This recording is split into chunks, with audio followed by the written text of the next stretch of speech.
Hello. We're back again for an extra special version of Extra Vibes. We're doing the top 10 new wave of classic rock albums. Always an interesting one. But we do have a few kind of stipulations, like a few rules that we've had to bring in, because where do you draw a line? That would be the question. So we've decided this time to go with no breakthrough record that's prior to 2015, purely because, how far do you go back? That's kind of our line there. But obviously they could have had a debut album, but if they've only sold a few thousand copies, or if nobody was kind of familiar with it, we kind of let that slide and go through. Obviously, I'm joined once again by our resident guest, Lee Graham,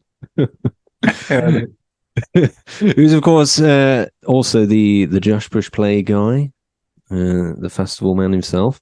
Many new wave of classic rock bands this year, and that's why we thought we'd do top 10 albums. But of course, we always have honorable mentions.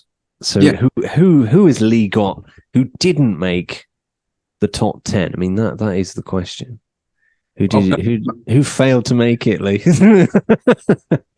Over the last few years, quite a lot, mate. It's tough. It's really difficult. Nearly longer than the top 10, I'll tell you.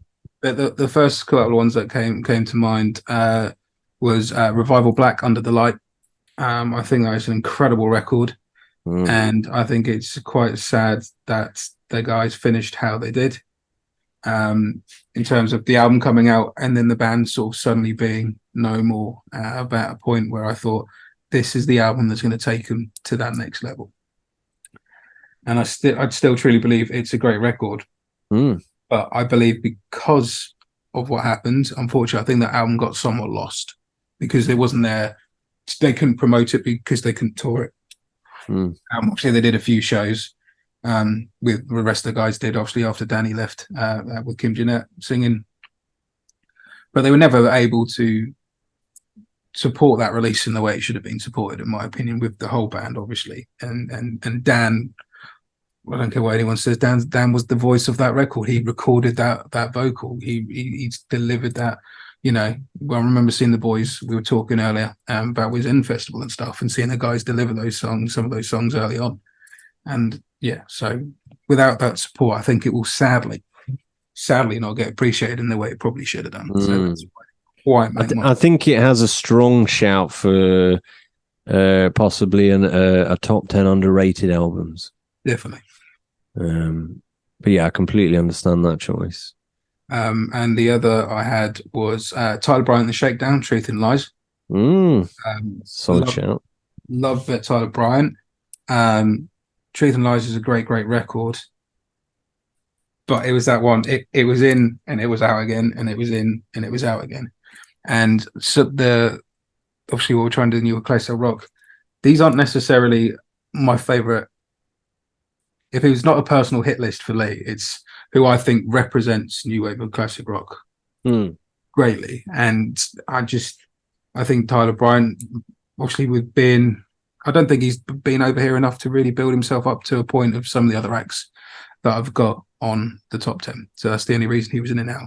I personally love him. I think it's a great record. And I think the last couple of records he's done since have been fantastic as well.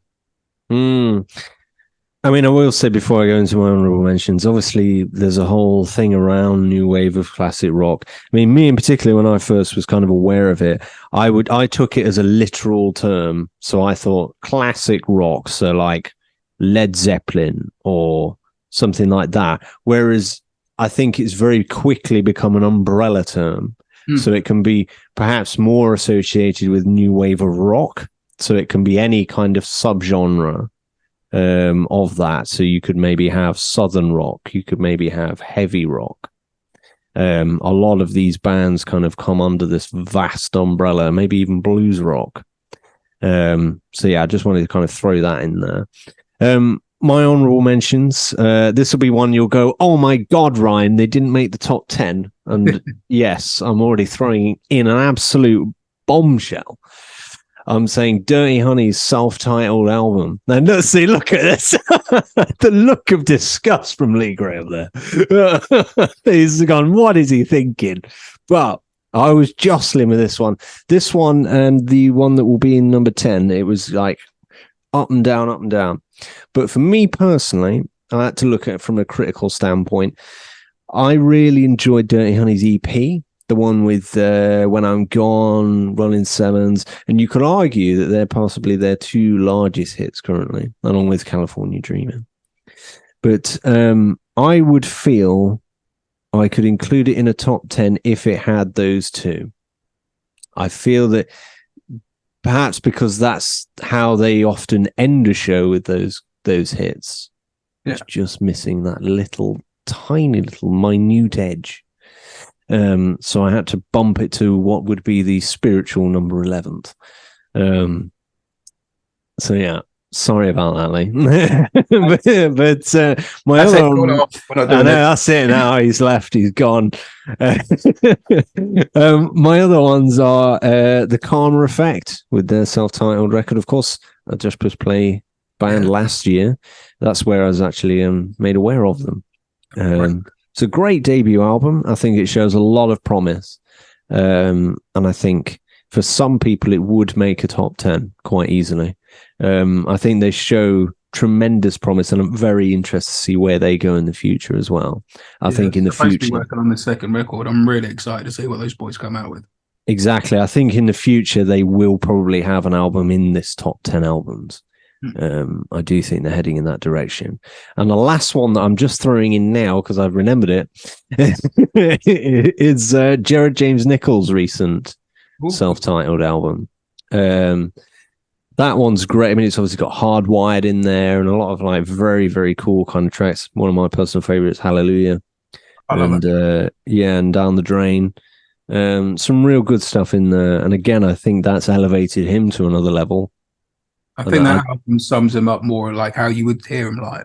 Yes. I think it's definitely more of a close representation as we discussed on in the interview. Again, I think he'll be another one that in the very near future will have an album in this top 10. So it may change in the future. But with that said, we'll be jumping into the top 10 now. So what is Lee's number 10? So my number 10 is The Damn Truth, and it's Now or Nowhere. I think this is an album which only came out a couple of years ago now. I think it's an album that will get looked back on as a very, very inspirational release. I think that is why I've put it down at number 10, because I don't think it's grown like some of the other albums have had the chance to. I feel that The Damn Truth is still making their impact, and I think they're very much doing that.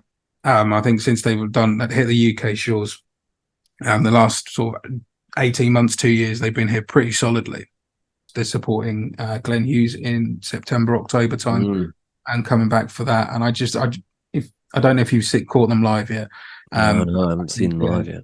I think they're one of the finest bands out there. And in the live setting, which we are talking about the albums, when I got sent This Is Who We Are Now as a single to the radio show, it was like an instant bang, an instant, whoa, wake up and listen.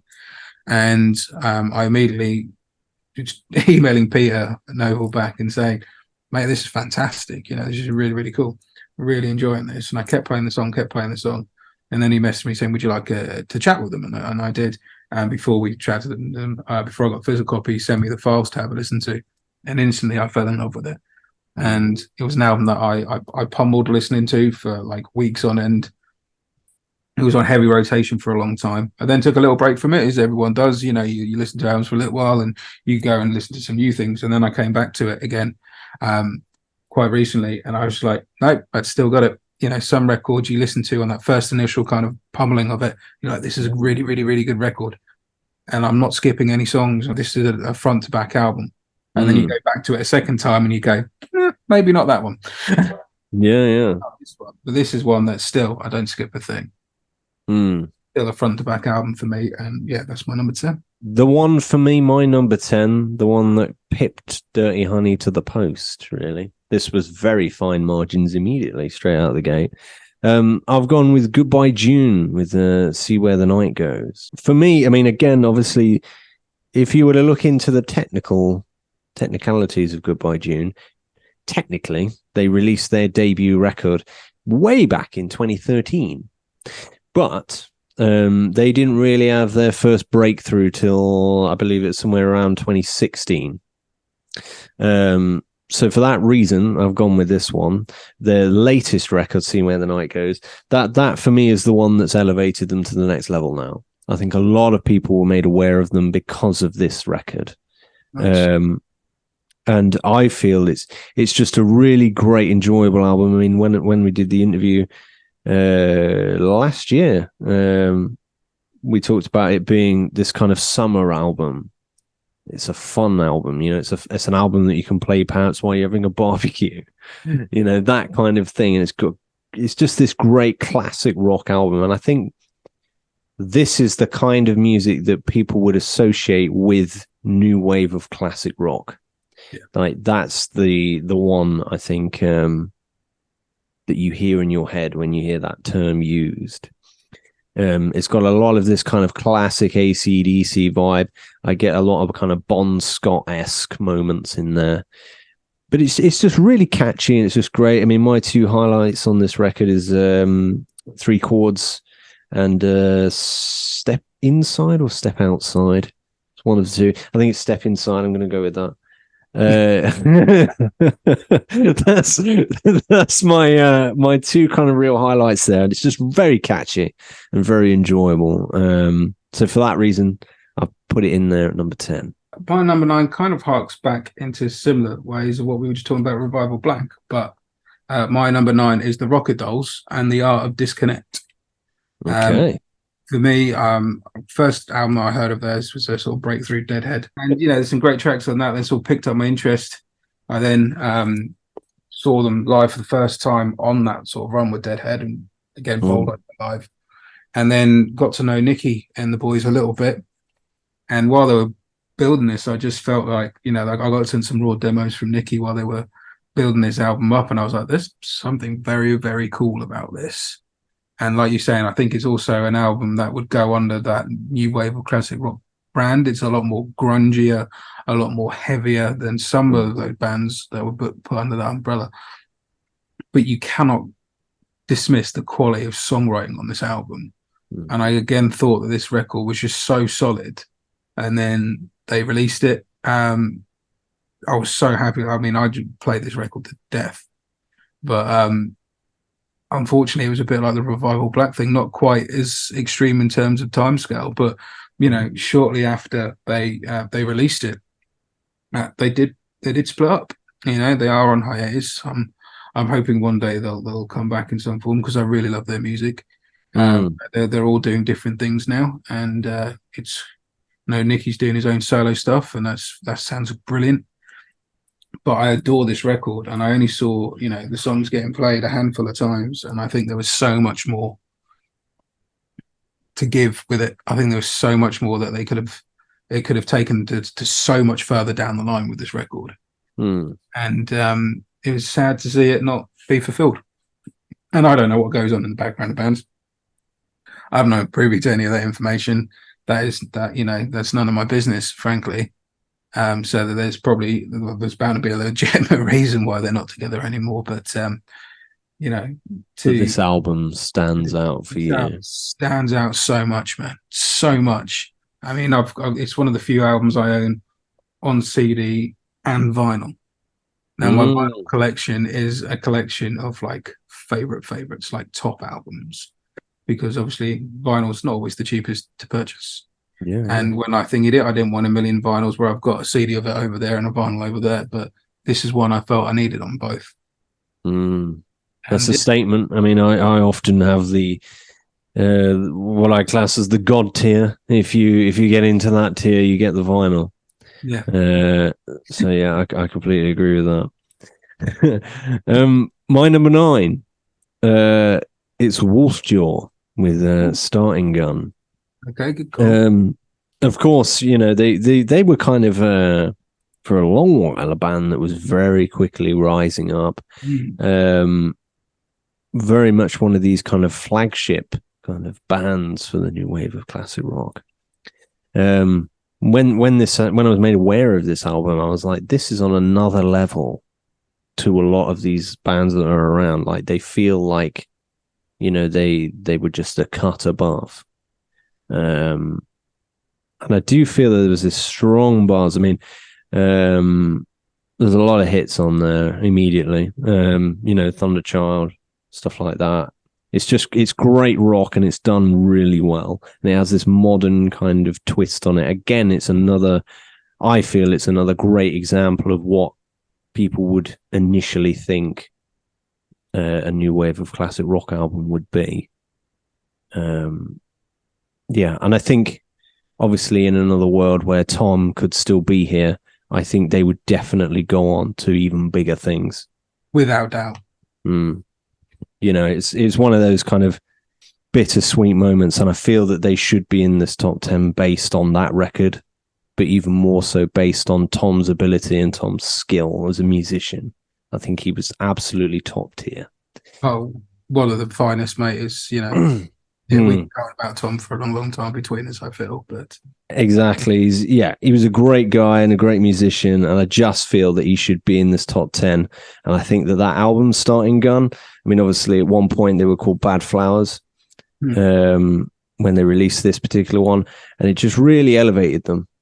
It moved them up a gear, and I was made aware of them because of this record. So for that reason, it's my number 9. Your number 9 feeds very nicely into my number 8.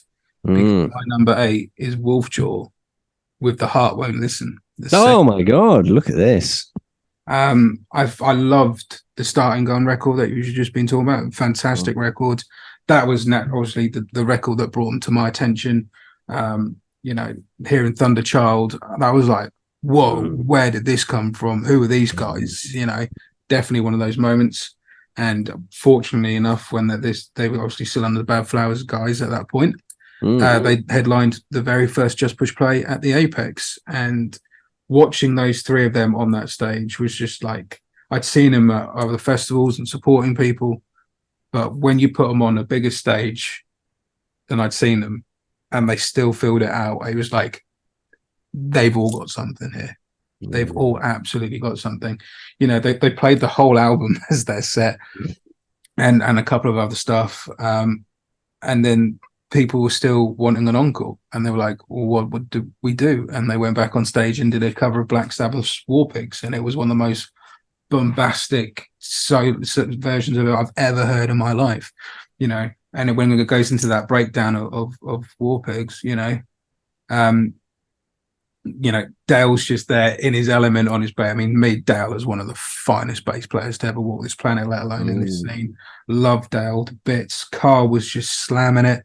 Again, really looking forward to hearing what Carl's coming up with his new project that he's involved in. Obviously, Dale's involved with These Wicked Rivers and doing live stuff with them now. But the three of them together was a force to be reckoned with. And I felt that, like, on this record, on The Heart Won't Listen, that they really went into themselves on this record and really defined their sound a lot. I thought Starting Gun was a great record without doubt. But I just think with like The Heart Won't Listen, with tracks like Ticking Time Bomb and The Fire, Piece of Me, I Ain't Ready and Hear Me, Open Your Eyes, it's just solid all the way through. And I was, like everyone on this planet who knew Tom, gutted to hear the news when he sadly passed away. I'd seen him a few weeks prior. And, got to know him a little bit. I'm not, a little bit after Just Push Play, and he's a top bloke. And, when it was a real loss, not only to the music scene when Tom went, but to everyone who knew him personally. He was not only a top musician, but he was a brilliant friend. He was a brilliant dad. He was a brilliant husband. He was a brilliant family member to all those who were lucky enough to have him in his family. And I just feel that this record was the tip of the iceberg in terms of what they could have created together. And for that, it has to be in my top 10. I mean, there's a reason to why Rob Halford was interested in them. Yeah. I mean, that's a bit of a mic drop moment there, isn't it? You know, it's like, wow, top that. You know, Yeah, I remember like seeing sort of social media videos on Instagram of Halford, and he's talking about what he's up to, and he's wearing a Wolfjaw t-shirt. this is it. What? Yeah, Insane. You know, this is it. This, I mean, again, another reason. But yes, moving on, my number 8. I'm going in with a guy that had a lot of history to kind of try and shake off. I've gone with Mammoth, WVH. Of course, Wolfgang Van Halen, his self-titled debut album. Trying to release a record when your father is Eddie Van Halen is extraordinarily difficult, I think, because there's going to be an instant comparison. But he's completely doing his own thing, whilst having kind of little Van Halenisms in there. And I really respect what he's doing. I think he's got his own sound, he's got his own identity, when he most likely could have just gone down the Van Halen successor kind of road. He's got his own influences, you know, a lot of kind of 90s kind of bands. You know, I'm hearing a bit like Foo Fighters in there. I'm hearing these kind of different things from that kind of era, from when he'd have grown up. And but it's very much his own identity. And again, I think this shows a lot of promise for what's to come. But for me, his guitar ability and being able to play every instrument on this record is an absolute joke. But there's so many highlights. I think, you know, Went Back Down is a great single, and the tribute he did to his father, Distance. You know, it's really heartfelt and it's just really real. Even the opening song, you know, Mr. Ed, of course, we'll know who that would be. Yeah. Has these kind of Van Halenisms in there, I imagine, as a kind of tribute to his father, but in his own way, in his own style. Yeah, I just feel that, you know, straight out the gate, he came in with a record that I think is in that top 10. And I think that, you know, obviously he's got another record coming out in just a short period of time now. I think a couple of weeks by the time this comes out. That has the potential to be in this list as well. It's just top quality musicianship, and for that reason, I had to put it in there. You're cool, man. I mean, I've not. It was down to you that I really gave that album a proper shot, because you put it so high up when we did your, you know, our of the Year show, and it was one of the albums I'd heard. Distance, the song, like you say, that he did in tribute to Eddie Van Halen, his dad, and I'd heard that and I thought it was cool, but I hadn't really checked out the album itself. And that thing where we're discussing our top albums, and it was like, well, Ryan's going to put it up this highly, and me and Ryan tend to line up on a lot of stuff. We do. I'm gonna invest in, you know, classics. You know, anyone who runs out of ideas for me at Christmas just gets me Amazon or HMV vouchers, because they know that what I'm going to do with them. And I had a few spare, and I thought, you know what, I'm going to go buy that record, and it is a fantastic record.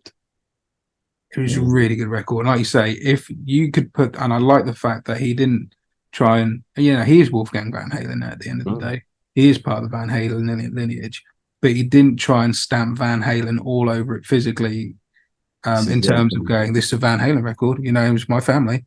He went out there, and Mammoth is bigger than the Van Halen is on that album cover, and I think that says a lot to go out under a brand new thing, where for someone passing by, you know, I'm old, I like to go to record stores, but you know, if you were to like pass by the copy of that record, you might not even know who it was.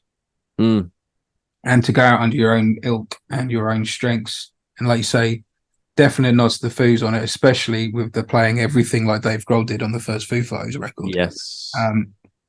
And it's a great record. So that's a really good shout, man. Really good shout.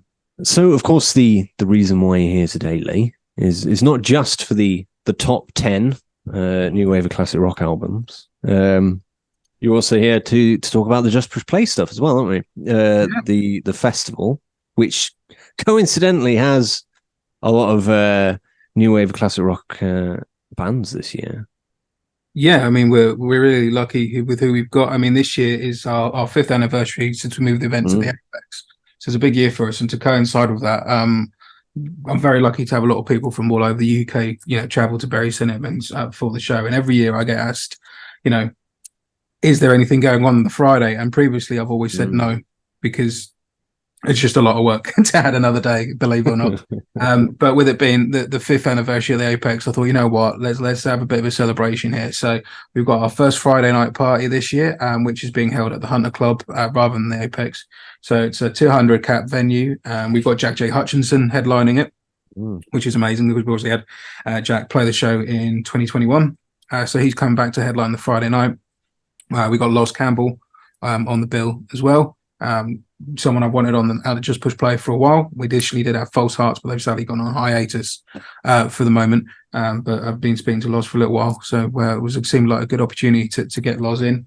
And then we've got Broken Soul, who opened up the show in 2019 at the Apex, and a local band to us as well.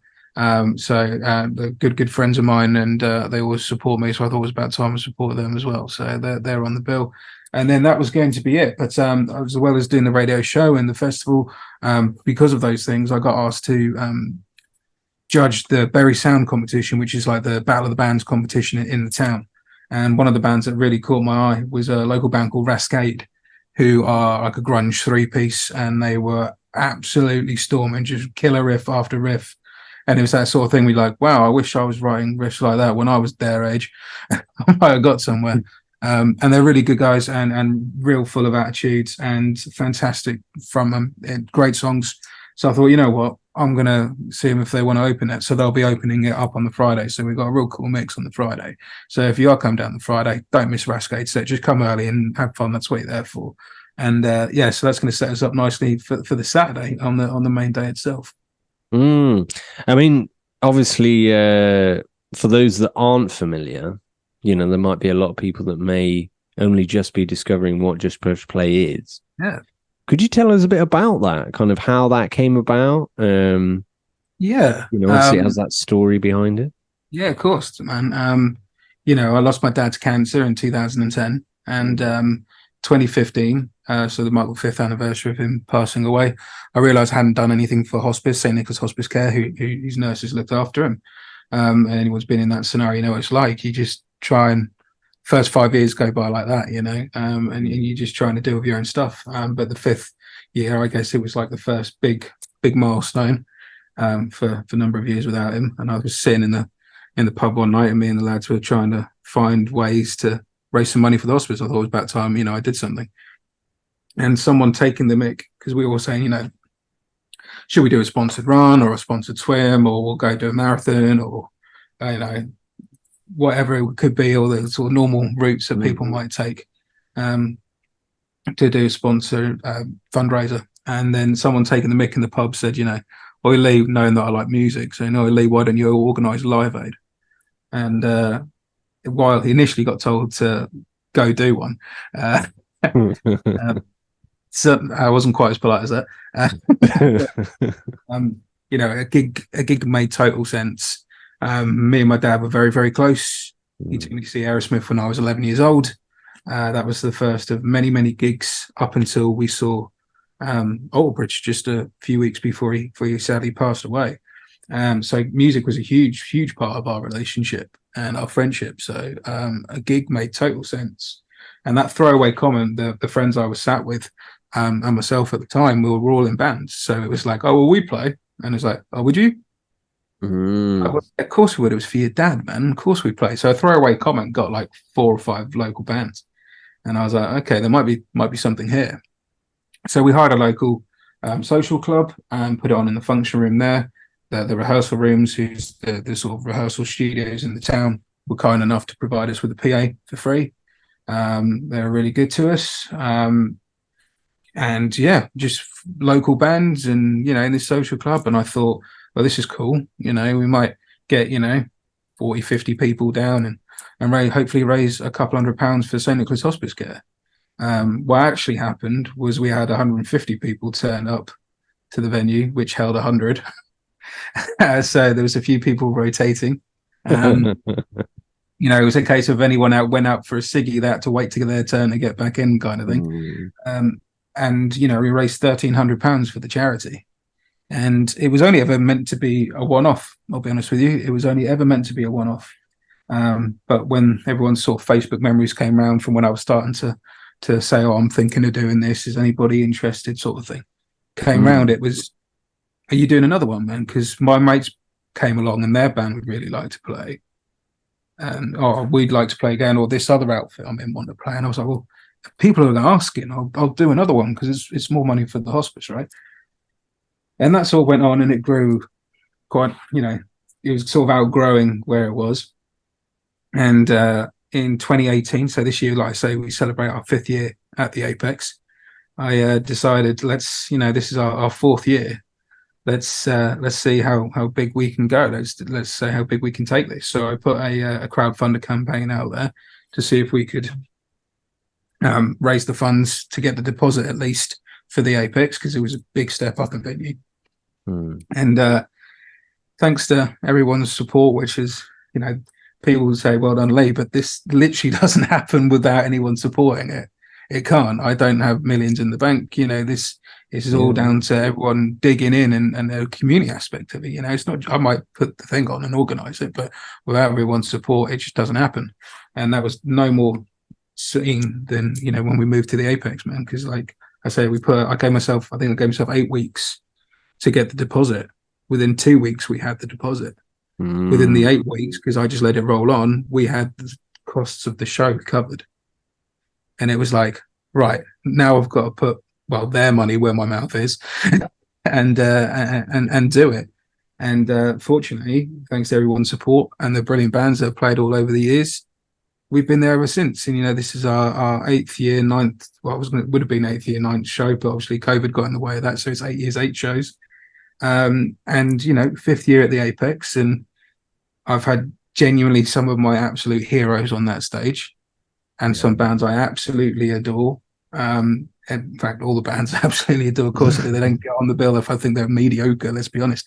But yeah, some absolutely amazing bands I adore, some favorite bands of mine, and that continues to be the case. And I'm very, very lucky to have everyone's support, and it doesn't go unnoticed. My next choice is Gorilla Riot and Peach. Oh yes, you really rate this out. I've heard this come up a couple of times. I love this album. I absolutely adore this record. They'd released a couple of EPs before it. They've since done their acoustic EP, but this is the only full-length album that they've done to date. I know the boys have been working on new music, and I can't wait to hear more from them. From the moment I got sent Bad Son, which was on a previous EP, I knew these guys were for me. And I love the fact that there's so many. I mean, they've kind of got like a kind of sliding rule kind of thing. And at one end, there's Southern rock, and at one end, there's grunge. Yeah. And some songs are more Southern rock, and some stuff is more grungy. Some stuff's in the middle, and some of it's completely separate to it altogether, really, to be honest with you. But it all sounds like Gorilla Riot. From the moment of a riff, and it can be the acoustic stuff that they've got on the EPs, or it can be Prayer for Suckers, which is full on Alice in Chains-esque. I absolutely adore that song in particular. And then you've got the instrumentals like Riders 1 that opens up the album. And I always think it's really brave of a band to open up an album with an instrumental. As a rule, if the instrumental isn't strong, I'll click past it. With that, I don't.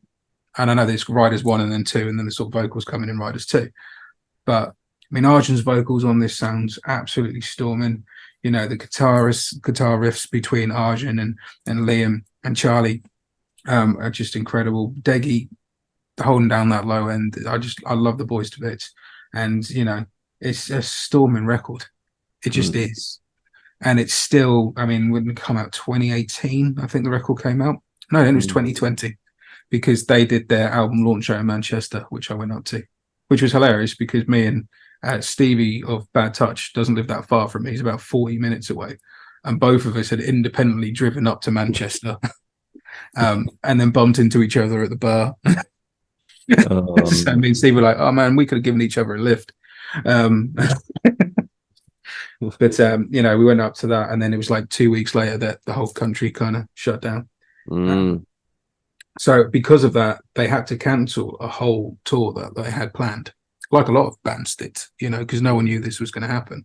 So I don't think it always gets the respect it deserves on the scene. But I think that if you speak to anybody who's properly sat down with this album, that they would agree that is one of the best ones out there. And therefore, that's my next choice. My number 7. It's a recent kind of entry.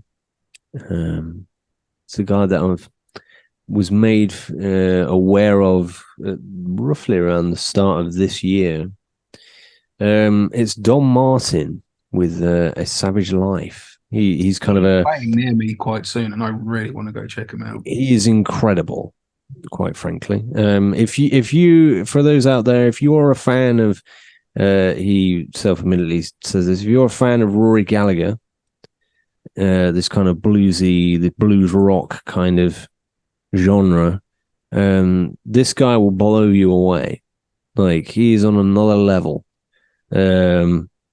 Incredible guitarist, and vocally very raw and soulful. He's a very real kind of guy. He writes about his own experiences. Obviously, the clue in the title there, A Savage Life. In the past, I mean, in the interview that we do, he speaks about these kind of difficult times that he's had, but there's real raw ability with him. He's a real strong talent. And I think that he's a guy that in the next 4-5 years will be a well-known name. I think a lot of people will be aware of him. I believe if he ever goes to America, he will explode. I think that they would adore him. There's something about him. He's got an X factor. A few people have seen that in him, and they've kind of taken him under their wing, and they know that he's going to be something, And this album, it's got an amazing story behind it. There was this whole thing where he recorded the record, and in his words, said it was a complete disaster, the recording process. Oh, wow. Numerous things went wrong, and along the way, they managed to, his new manager, Fenton, managed to come in and pick it up and get it kind of salvaged. And they managed to release this, and I think it's incredible. I think it's a great, great album. And people that hear it, they're immediately sold on him. It's one of them. So I think that the more people hear this record, the more people that are going to be going to his gigs, the bigger the venue. And I think, again, he's another guy that's got another record coming out soon. And I think that, again, it may be another contender for a top 10. He's a very elite level musician. He's a guy that admittedly adores Rory Gallagher. And you can see that in there, but he's not a duplicate. He has his own style and he has his own thing going on. But yeah, honestly, it's one of them where it's like you have to go and listen to it. If you're into Rory Gallagher, if you're into something kind of really heartfelt and real and raw, whilst sounding like an absolute badass at the same time, this is the album for you, This is a man I'm going to have to check out more. I've heard a couple of the singles from the album that he's released. I'm fortunate enough to get them sent to me. I really like what I'm hearing. For whatever reason, I've not actually checked out a full album yet, and I honestly don't know why that is. Because I do like what I'm hearing. He is playing up the road for me in Stone Market, which is about half an hour away, in the coming months. And I've already told Peter Noble that I really want to speak. It's like, you need to go check it out. It's not that far from you. And I'm already told Peter I'm going to go. And I've only heard like sort of 2 or 3 songs, but it's enough for me to want to go. I really need to dig into this album, man. Yeah, he's an elite level musician. In a nutshell, if you want to hear something new that is of a top tier level, if you want to hear some guy that's going to be big in the next few years, listen to this album. Like, it sounds like a big statement, but honestly, listen to it and you'll see where I'm coming from, and many of these other people that spoke about it. Yes, like he could have been higher. But I think that, in my head, it's a newer album. So, where you haven't quite adjusted to it yet. Some of the ones above it I've heard more. Yeah, it could have easily have been higher. We're already in that territory. So my number 6 is an album that we have you've spoken about, how previously how COVID took big impact on taking away from a few albums in terms of them being released through it and the band splitting up or not being able to support it in whatever way that might be. And a lot of bands sort of wrote throughout that lockdown period. And while the whole album isn't about COVID, the themes do run throughout this one. And I think this is a very important album because it has a lot to say, even down to the artwork, which is Scarlet Rebels and See Through Blue. Oh, yeah. I love Scarlet Rebels before. I think they are a band that when they have something to say, they write their best stuff. I think a lot of songwriters are like that because songwriters are telling stories. And in a world where everything was as messed up as it was throughout COVID and everything was going on, and the arts were not supported in any way whatsoever, which is diabolical. I think a lot of songwriters and artists had a lot of things to say about it. And I think this is one of the finest examples of that. And even down to the album cover, you don't need to guess who that's supposed to be with a shadow of a devil. It's being proven correct currently. Exactly, they weren't wrong, were they? No. And I just think it's not even a case of a band because on paper that could have gone horribly wrong. If you focus on one thing, if they'd gone in there with the intention of, right, well, we'll write an album about COVID and how angry we are, we'll throw this all at it.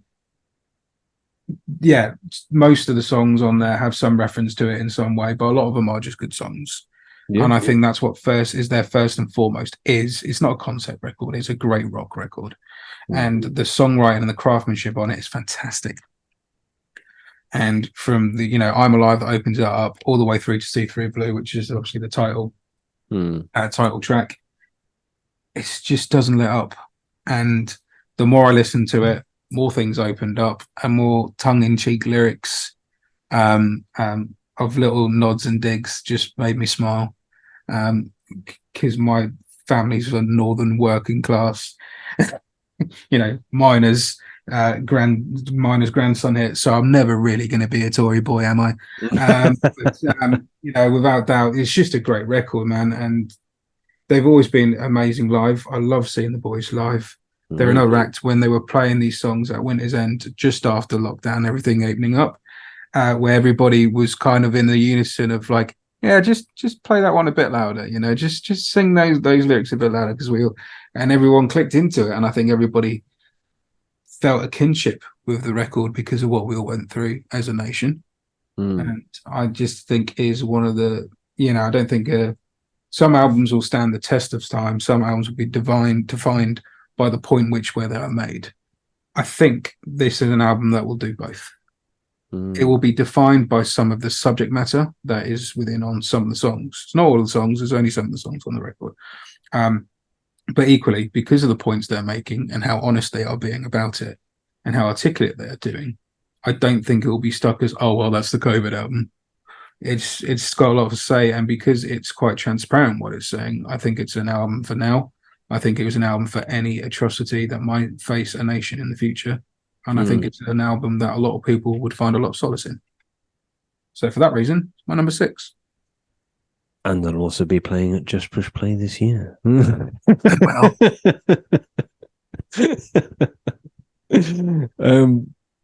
yeah, I think that's a solid choice there. My number 6, again, another band that I was made aware of because of this podcast. I received an email a few years ago, and I listened to this particular album and I thought this is a cut above. It's Robert John and the Wreck with Last Light on the Highway. Cool. Now, I feel that, again, I think that this is an album that really pushed them forward to another level. I'm trying to think, is this the first one with Henry on guitar? I think it is. I think so. I believe it is. I'm going to go out there and say it is. And we both apologize if we're wrong. If I'm wrong, you're welcome to tell me in the comments below. But yeah, I feel that him coming in, his guitar ability, we know is elite. Again, another musician that's right up there. But I feel that this record in particular is a really top draw record. I mean, if you, but particularly those last two tracks, which is the two-parter and the title of the album, it's an epic song. It's this two-part thing. It has this kind of instrumental opening, and then it goes into this really kind of top epic scale kind of song. It's got everything that I look for. And again, it's another thing where it's like, even though it's kind of southern rock, obviously they're from California, but it's got this kind of southern rock vibe. It feels like it belongs in this category, of new wave of classic rock. It's got these classic elements in there, but it's modernized, and it's brought to this kind of new era. And if you haven't seen them live in particular, I would strongly advise you to go and see them live, because they really sold me from their live performance. Having seen them live, I thought, these guys are going to go somewhere. And, I've not seen them live yet, and they're playing at Maidstone Festival, which I'm going to this weekend. Oh God, you'll be in love with them by the time you come away. I mean, I felt happy having seen them. They lift you up. You feel good, and you can't help but love them. They're just such a band that you can't help but fall in love with. And particularly live, it's something else live. There's long solos, and there's entertaining stuff going on all the time. But yes, this album in particular, for me, it's their, to date, in my personal opinion, I think it's the best work that they've done. And for that reason, I put that at number 6. So my number 5 is an album that has featured in some of our previous conversations. It was an album that was my number 1 album of last year. Ooh. It's Troy Redfern and Wings of Salvation. I think Troy is one of the finest artists out there. The moment I first saw him in 2017, my friend's Crazy Cowboy Festival, my good friend Alec, who puts that on, it was incredible. I was completely blown away. And I feel like with the last 2 or 3 records, he's really, really defined himself. And I think the fact that he managed to do that on this album in particular, where he wrote, recorded, mastered, mixed everything in about 5 weeks. Oh, that's outrageous. It's ridiculous. Yeah. It is. If someone told me they made an album in 5 weeks with yeah, I think he said he might have had a few bare bones of sort of riffs and ideas about, but no songs, nothing fully formed, and you get Guns N' Roses doing Chinese Democracy, and it takes 14 years. Should have got Troy Redfern in. He'd done it in like 4 or 5 weeks. Yeah, and then you get Troy bringing out Wings of Salvation, and he's done the whole thing in 5 weeks.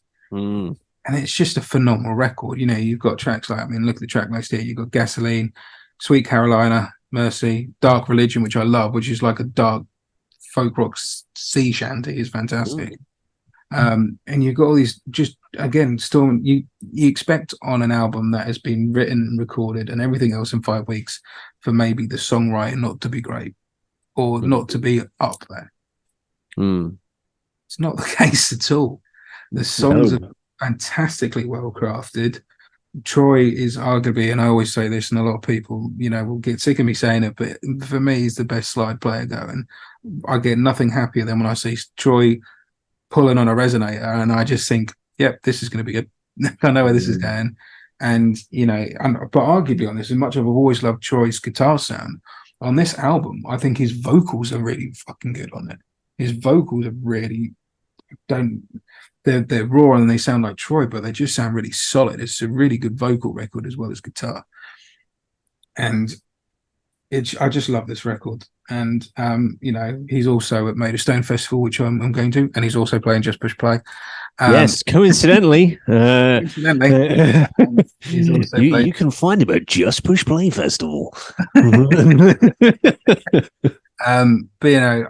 again, we were talking before about it. That's a man I've wanted for like 3 or 4 years. Just Push Play. Since I first saw him, and Diary Rise has just never worked out. This year, I'm fortunate enough that it does, and in some ways, I'm kind of glad it's worked out in this period when he's doing so well right now. I mean, he's really, again, I mean, you speak about this album, it's an album that again has elevated him up to another level completely. It's with Fire Cosmic stuff started to get really noticed for him. I feel like this record is built on what the sort of foundation of Fire Cosmic started to build for him, and I think this album's taken him on another step. And I was actually speaking to Troy earlier today, so I know he's already working on new material. I don't think he ever stopped working on new material, if I'm honest. I think he's just one of those guys who's just constantly moving forward, and he's such a progressive artist that I think he's constantly driving himself forward. So this album is, in at this level, but his next record, whenever that might be out, might well be further up the bill. But for all of those reasons, that's got to be my choice. Very solid choice. My number 5, it's going to be a shocker, this one. Some people may not even know who the hell they are, but I think they should. It's Mojo Thunder with Hymns from the Electric Church. Okay. For me, this really kind of, like, I was made aware of them only late last year, and then within a couple of weeks I already had them for an interview. So it was one of them. For me, this has a piece of everything, but particularly Sean's vocals is the thing that elevates this album. I feel that they have this great mixture of classic rock and kind of slight southern rock vibes, and there's a piece of everything in this album. I mean, we spoke about this in the interview where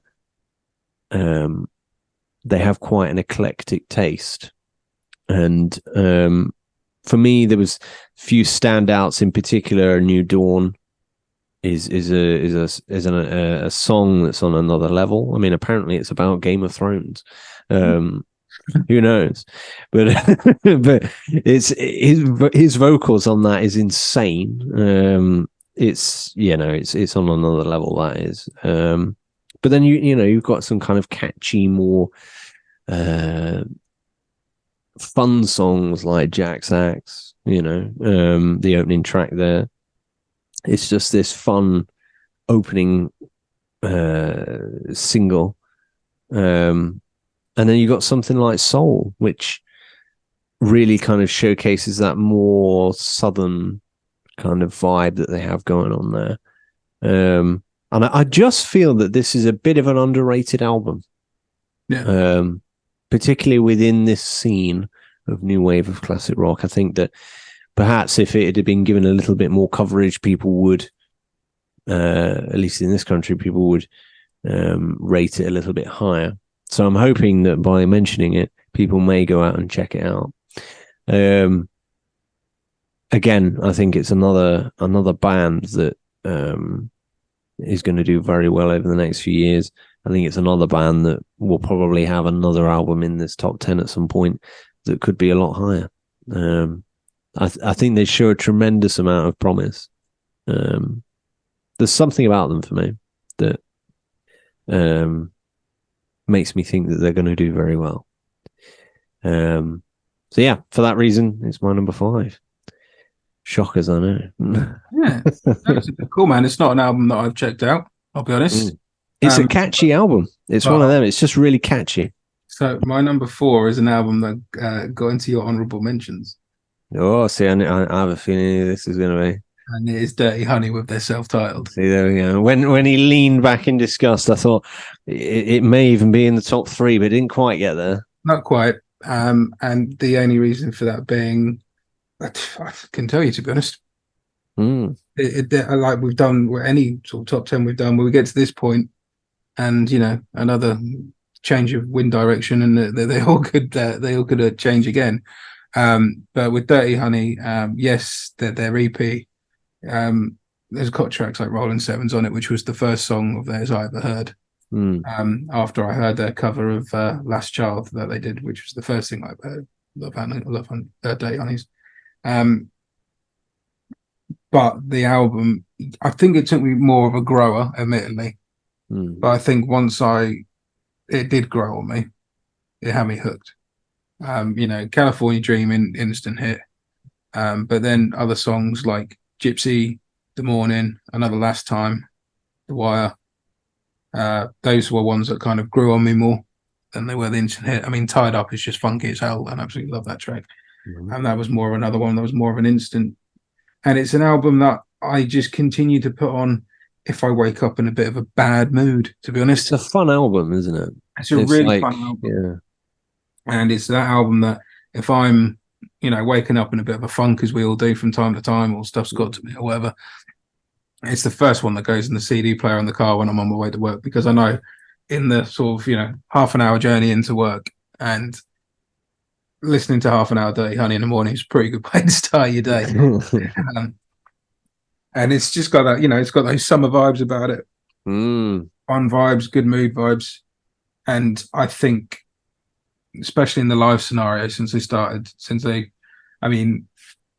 think it says a lot about the album when their first show which was a Download, which is bizarre. Like their first UK show was at Download, opening the second stage. And I said to Joe, like, I need to go watch these. Like, and it was the Saturday as well. So a lot of people are hungover or worse still from the night before at a festival. And I said to Joe, like, I've got to get there early. I'm not missing Dirty Honey. I mean, I knew full well that in like 3 weeks after that, I was going to be seeing them supporting rival sons. So in the grand scheme of things, it didn't really matter if I missed their set, but I wasn't going to miss the opportunity while I was there.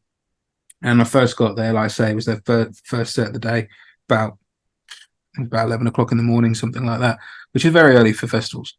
It's not early for work, but it is early for festivals. It's an undesirable slot, really.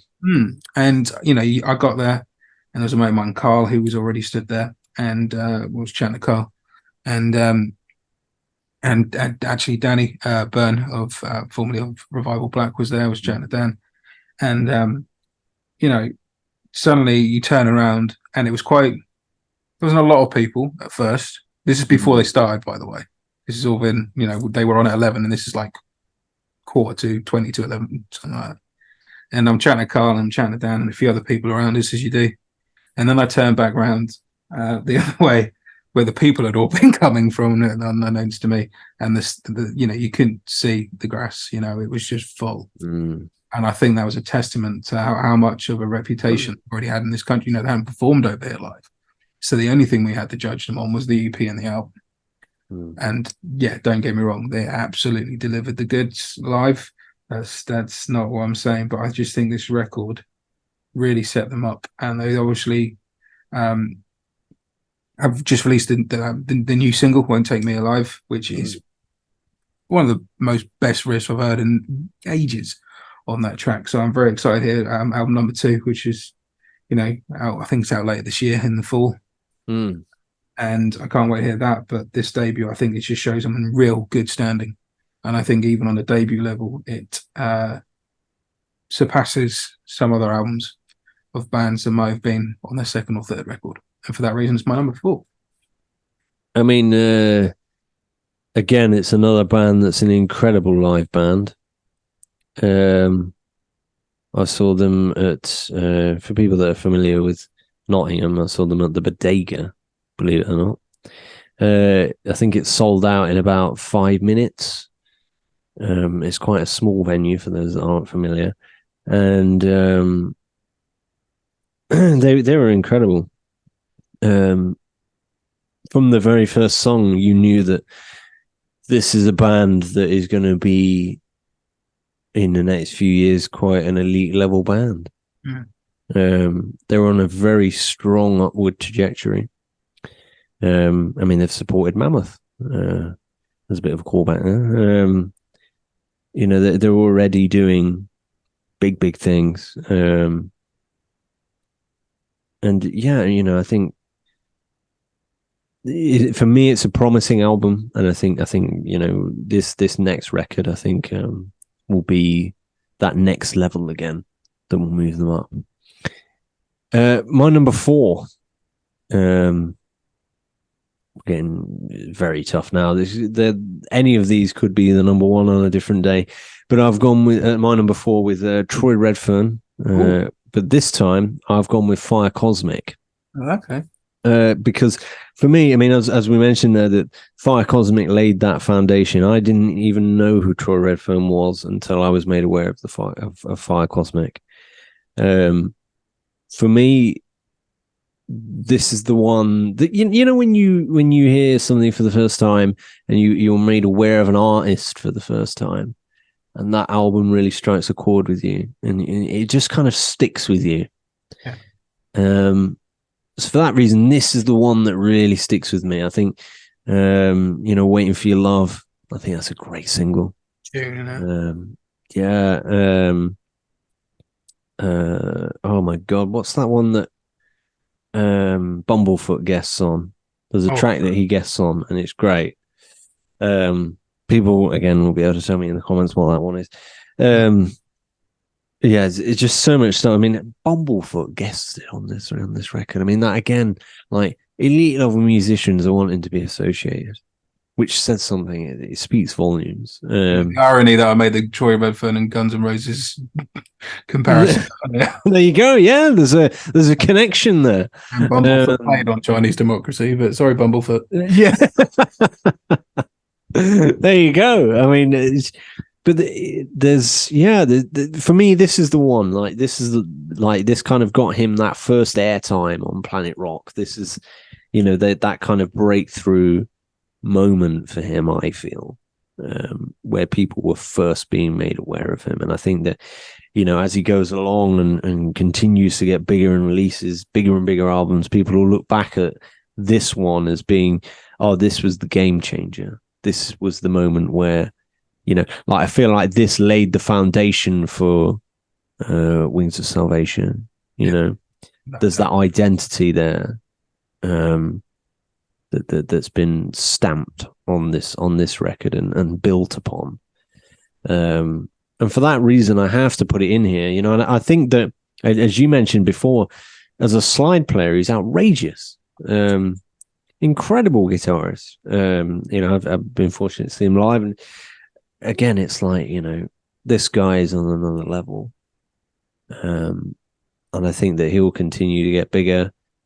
But I think this record for me is the one currently that breaks into this top 10, and will probably stay there for a long time.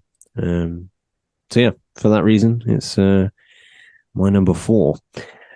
Before we go into our top 3, if we do that, we're going to have a little break, and we're going to hear a bit more about Just Push Play from our conversation from earlier.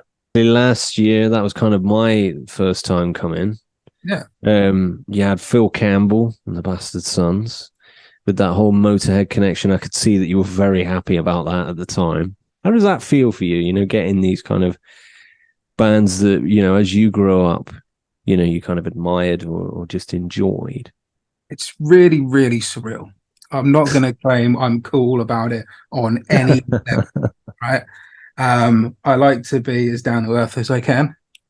But when you're sitting in your house and you get a message saying, you know, Phil, especially the first one, don't get me wrong, any band that's played Just Push Play, whether we're in the Social Club or at the Apex, I am eternally grateful.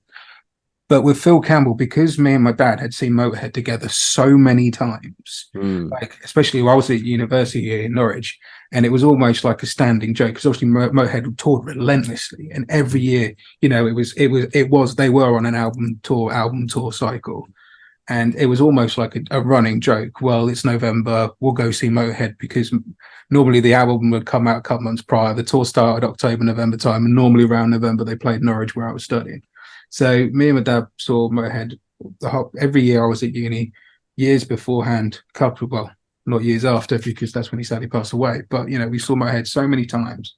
So to have Phil Campbell on the stage that's in tribute to my dad, playing, you know, obviously playing a lot of Phil Campbell and Bastard songs as well, which I absolutely love. And I think the 2 albums that they've done as Phil Campbell and the Bastard Sons have been fucking brilliant. And, you know, I'm really excited to this new album they've come out. I mean, Schizophrenia is a great single, so I'm really, really excited to see, you know, especially with Joel joining the band now. Yeah. He's doing. So that's always really cool. But, and to have, you know, Born to Raise Hell getting on that stage with Phil Campbell there, it was astounded, mate. Like, everyone who will see me just push play. The day itself, I'm running around like an idiot, trying to cover all bases and help out and do everything I possibly can. But in the headliner set, that's where I can relax a little bit, because the headline is on, and I can relax a little bit. Right. Yeah. And I kept on going, right, okay, well, I'll watch this. And then I was walking out to my family who were running the merch stall, and then I could hear like the opening riff to, you know, like Going to Brazil, and I'm like, I've got to go back. Yeah. Back in. Then I could see, because I was near the door, I just could see every like 1 or 2 songs just coming back in there. I think it was just a really cool, special moment. I mean, I remember when Phil came in through the loading zone. Oh, yeah. And I mean, I'm not sure the names of everybody there, but there was some staff and they were like, oh my God, you know, it's Phil. And you're there asking him, like, what do you want? Like, you know, and he's like, oh, I'll just have like a microwave meal. I'm like, this is incredible. It's just like this normal guy, and everybody's like, whoa, it's the guy from Motorhead, you know? But I think it's really cool seeing that. And it was just really great seeing, you know, you could tell it meant something to you. And it was like this journey that you've been on since the beginning. You know, it goes back to that story. You know, I'm sure every band that comes is very special. But I mean, it's very much like me when it has, you know, it's extra special, isn't it, when you have ones that you've grown up with? Definitely, without a doubt. You know, I mean, when I got, you know, when I'm sat here and I get a text message or like an email ping up on my phone, and it's, you know, Phil Campbell has agreed to headline. It's like, what? How did I get here? Like years ago when I first set it up, when I was saying we were at the social club and I was looking to build it up and the rest of it, because the first year we were at the Apex, we had Wolfjaw, or as they were then, the Bad Flowers headline. And the rest of it was local bands again. It was a kind of a bit of a greatest hits who have played the sort of 3 or 4 years previous, just as a thank you. You know, we have bands who played a few new bands on the bill, of course, as well. I do like to try and keep it fresh. You know, I do get people saying, you know, when are you going to get so and so back, and when are you going to get X back? And I'm like, if I had the stages, the time, the money, I would do one a week and get everyone back and have some new people. But you have to play new bands, and equally, that's what I love. You've a radio show. We've had similar guests on from the radio show to the podcast. You know, that's where it's exciting for me. And there's so many great bands out there. One stage, 800 capacity theatre, 9 slots. That's it. You know, you can't. I had a message from someone the other week who said, "Oh, you're a very big Saxon fan. You've had Phil Campbell. You've had, you know, Ginger Wildheart. Why can't you get Saxon?" And I'm like, because Saxon are doing arenas. Why not just get Judas Priestley? Why not? I mean, I'd love to. If you know, if you're watching, come along. But you know, that'd be another one for tick off the box for me, Dad, as well. Big Priest. You know, I'm just really lucky with it, and like I say, and there's just thriving talent, and nothing excites me more. And Jo, my wife, will tell you this. You've met Jo, but if we're watching a band, she knows exactly when I'm thinking of oh fuck, I've got to get Maybe do I these. book them? Yeah. And that can be anyone from someone who's been around for a few years, and I'm thinking, higher up bill, or that can be someone I've seen for the first time who and I've always said the only thing anyone ever has to do to get on a Just Push Play is make me go, fucking hell. That is all. That's it. If that happens, you got to get you up. We have Mason Hill this year, all the way from Scotland, don't they? Yeah. But why Mason Hill this year? What? I sort of caught them very early on, and they blew me away. Then I didn't see them for a little while, and saw them at Winter's End Festival, playing at Winter's End Festival. They headline the Friday, yeah, headline the Friday, and that was in 2020, so just before everything kicked off. And they had hardly any of their own gear because they'd come down with all hand luggage. James was actually using a oven tray as a pedal board. That's class. Which was amazing. And it's like halfway through the set, and I'm going, has he got the grill out the oven from the caravan? Which me and James have since spoken and laughed about, and he has confirmed that's what it was. Purely because, again, he was down the hand luggage. He's like, how am I going to get all my pedals on? Oh, I'll just use that. That's about the right size. That'll do. Yeah. And and they just stormed it, absolutely stormed it. And then a couple of years ago, they were on their tour with Holostar and Empire, and they did play Norwich. So I went up to that, and that was the moment where I was like, I need to do this. They just need to be on. They made the Waterfront Studio, which is 400 capacity, 500 capacity, feel massive. It just felt so huge. And I think their debut album that they released is one of the best of the last 10 or so years. I think the music that they're going to come out with in the second record, I'm really excited to hear that. They're going to be debuting a lot of that at Just Push Play because they've been working on album number 2. And they have been, James and Matt, the bass player I've been speaking to in particular, and both of those have said that, they want to debut some new songs and give them a live thrashing out, as it were. So, and I just find them to be one of I think they're one of the finest live bands out there. Moving into our top 3, who do we have? I mean, it's getting very serious now. It is, and all the other albums, like you say, could easily have done it. But I think with these next 3, they're going to be ones for me, which without doubt will become defining albums in this period of time, and defining albums of the new wave of classic rock umbrella, if you like. Yeah. And so my number 3 is someone we've just spoken about in the lead up to the Just Push Play chat, and it is my headliners for this year. It is Mason Hill with Against the Wall as my number 3. It was an album that was I mean, you've interviewed the guys as well. It was a long time in the making, this record. It was a good few years in the making, and I guess that thing where something gets built up. I mean, it wasn't quite as long as Chinese Democracy, we'll say that. It wasn't 14 years. They didn't start it when they were 10. But it was 3 or 4 years in the making, maybe 3. Since being that, and fantastic. And what was great about it was it surpassed everything everyone thought it was going to. Everyone had heard a lot of these songs live. We'd seen them at festivals. We knew their live experience. We knew they could deliver those goods. But this record surpassed every single thing everyone was expecting. It defined them not only as a great live band,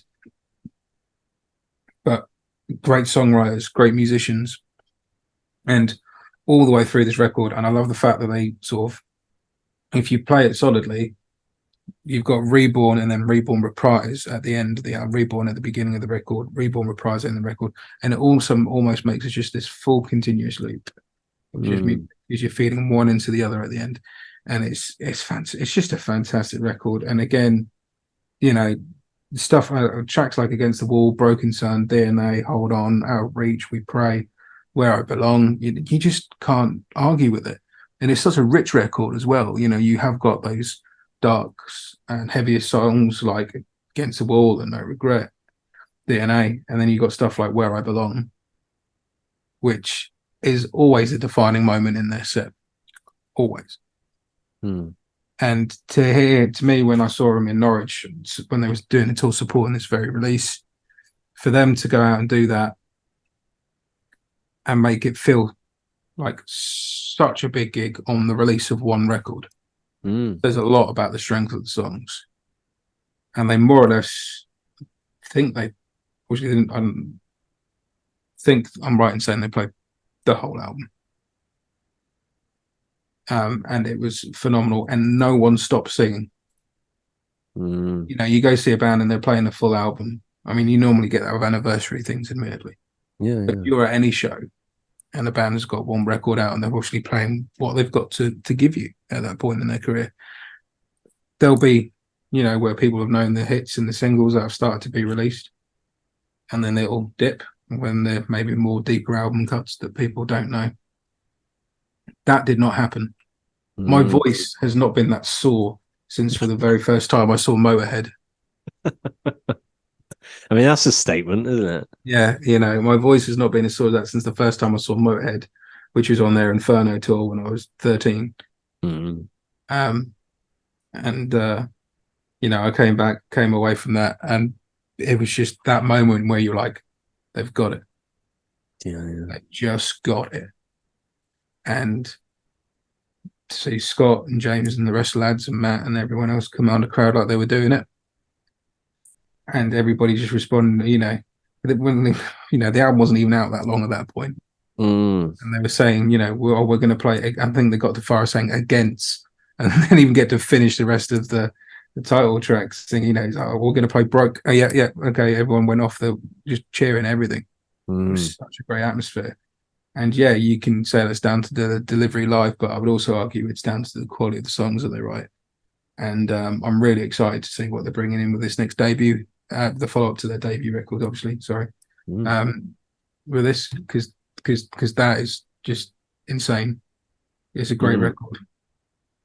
And yeah, for that reason, it's my number 3.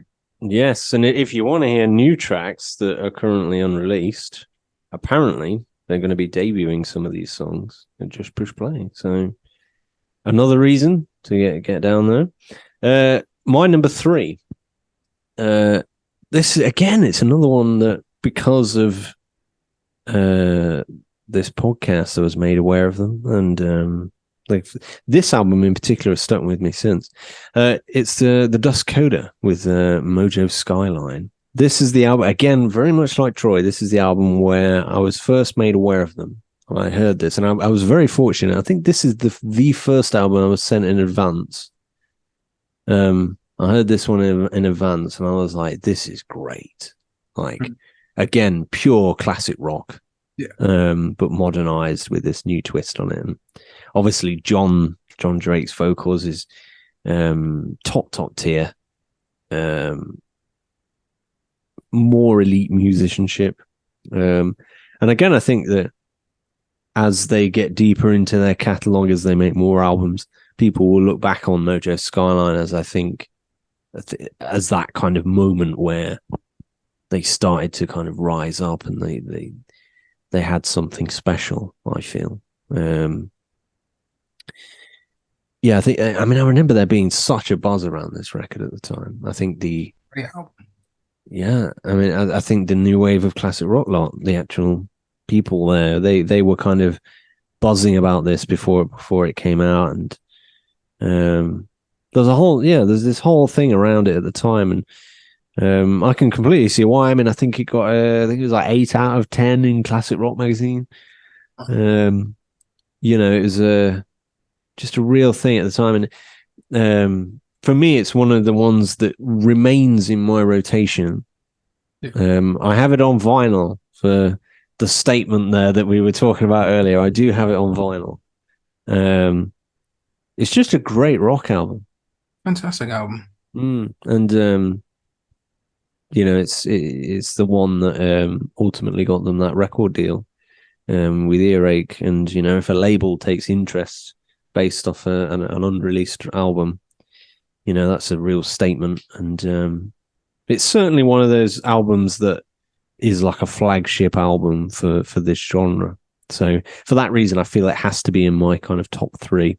So my number 2 is Those Damn Crows and Murder and the Motive.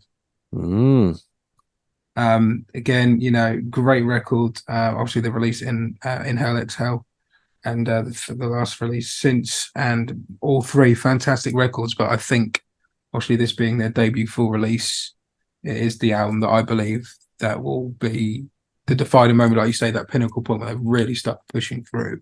I'd heard the name, Those Damn Crows, floating around for quite a while before I actually heard them. A lot of people were, you know, I'm fortunate that a lot of people will say to me when they hear something cool and they know you've got a radio show and a festival, they're very forthcoming with, you should check this out, you'd probably like this. And that was definitely the case with Those Damn Crows. And I think the first track I heard was Don't Give a Damn, which is the opening track on this record. And from the moment I heard that, it was like, oh, this is cool. This has got something. And then that was the only track I knew. Don't Give a Damn, and obviously you know, Rock and Roll Ain't Dead. I knew those two, and then they were playing Norwich Waterfront, actually supporting Stone Broken. And afterwards, I'd gone my way down the front thinking, I'll get my way down here and stay here for Stone Broken. Hollister had opened up, another great band. The Crows then came on, and I wandered off to the merch stall, which hadn't been my intention, but I wasn't going to risk not getting that record. So good. And you know, me and Joe listened to it all the way back from Norwich. And then I think it was solidly in my car for about 3 weeks, just on constant rotation. I just wanted to soak up every ounce of it that I could. And like I say, they've obviously released their other album since. And without doubt, the last two releases have seen them go on to, you know, bigger stages, bigger festivals, bigger billings. You know, they've just gone out and supported Hollywood Vampires out in Europe, and the shows over here in the UK. They've had, you know, they've done some really big shows, last few album tours, and they are without doubt becoming one of the biggest names on the scene. Yeah, without doubt, they are in that bracket of the bands who made it to that next level up, from the rising side of things, and they are without doubt it. And I just think that this record is without doubt not only a defining moment of their career, but a kind of mark in the road to other bands of, there's the marker. This is where you want to be here. That's fine. This album's up here. Bring it up. You know, I think it became a defining album of this genre, where a lot of bands who are now starting to come through the ranks. I mean, the album came out, 2018? So we're talking 5 years ago. And there's a lot of bands now coming through the ranks who are already starting to reference that record as a moment where they went, oh, we need to do this, whether it's in the production level or a riff or a sound or a vibe, or they just wanted to make an album as good as.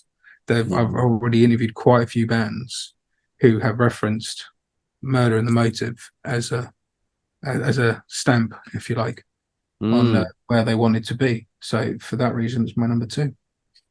I mean, it sounds like a benchmark moment. I mean, it's only 5 years old. I mean, to have bands that are already looking at that as an inspiration or aspiring to is a real statement. Yeah, I completely understand why it'd be number 2.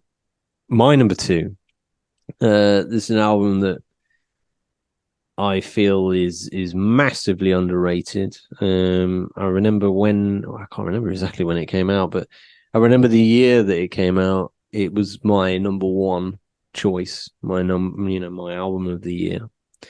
It's the Georgia Thunderbolts with Can We Get a Witness? Was that last year? I think it's the year before. Again, this is for me elite level musicians already. Band that's going to go on to bigger things. I mean, they've already supported Deep Purple. I mean, that's a statement. And you know, TJ on vocals and his lyrics are great. there's something with this album that really resonates with me. You know, I think that it's uplifting and it's feel good, but it's relatable. Like it's written in such a relatable way that you can't help but kind of align your own experiences or your own feelings with it. And I think that that's the mark of a truly great album, when you feel that connection.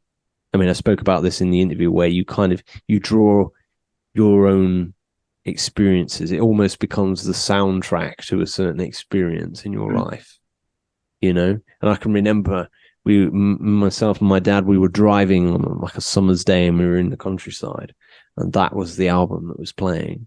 And it just feels perfect for that. You know, it's a summer album. It feels good, you know? And, you know, on another note, TJ is also responsible for my unlikely liking for early Bob Seger. Apparently that's one of his inspirations with him, and he was like, "Man, you need to listen to early Bob Seger." Yeah, and I did. I went and I stuck to my word. You're a man of your word, Ryan. These early albums, I understood where he was making these connections. It made sense to me when he mentioned this. You know, I called back to that. I could see where he's trying to go and trying to get at, particularly those early records. But there's so much in there, you know. You know, Looking for an Old Friend, of course, is a great single. It's just got this real classic feel. Again, it's another thing which I feel when I hear the words new wave of classic rock. That's an album that's certainly up there in that category. I think that you know, it's so real and raw, and he writes that writing, I think, elevates it.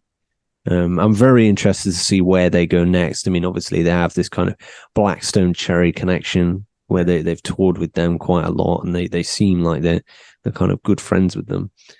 Well, they're managed by John Fred Young's uncle, Richard Young. Yeah, so there's that connection there. Who, by the way, if you get any opportunity to interview Richard Young, do it. It was the best 2 hours of my life. The best 2 hours of your life. I mean, that's a statement. But there's something special about the Georgia Thunderbolts, and I think that they're going somewhere. I feel that they strike a perfect balance between the new and the old. Definitely. They for me are the bridge between old school rock and this kind of new thing that's going on. And for that reason, it's my number 2, but it didn't quite make my number 1. It was a very tough one, but my number 1 is something that's been growing on me. But you'll have to wait to find out what that is, because Lee's going to reveal his first. That's how it works.